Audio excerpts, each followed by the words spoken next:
The country house sat in eerie solitude, crouched like a predatory beast at the edge of the dense forest.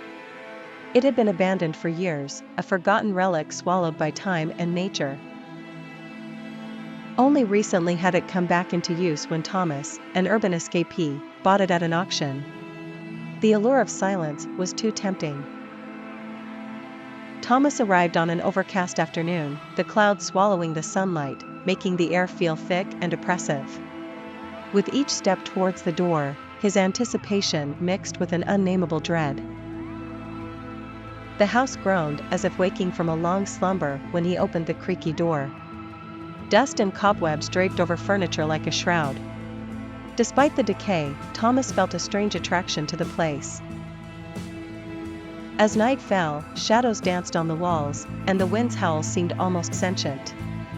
Thomas lit the fireplace, hoping for warmth and light to bring comfort.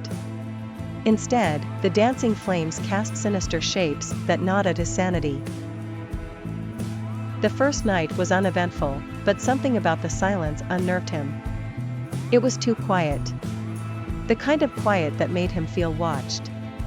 Outside, the forest stood like a wall of darkness, impenetrable and ancient. The second night, he woke to soft whispers, like the hushed conversations of invisible residents. Thomas brushed it off as his imagination, a trick of solitude and darkness. But the whispers grew persistent as the nights wore on. By the fourth night, Thomas could no longer sleep.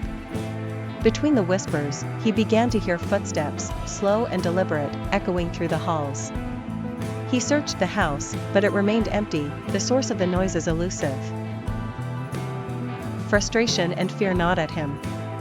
Desperate to leave, he found his car wouldn't start, marooned by an inexplicable mechanical failure. Cut off and isolated, he resorted to drinking to silence the voices and sleep through the night.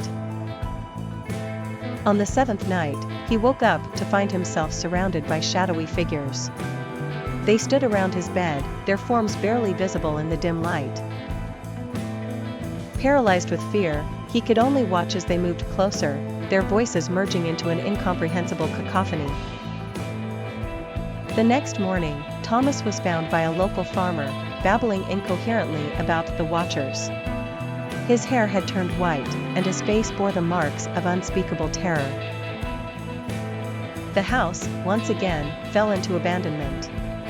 The whispers resumed their haunting cadence, waiting for the next soul to tempt with the allure of silence.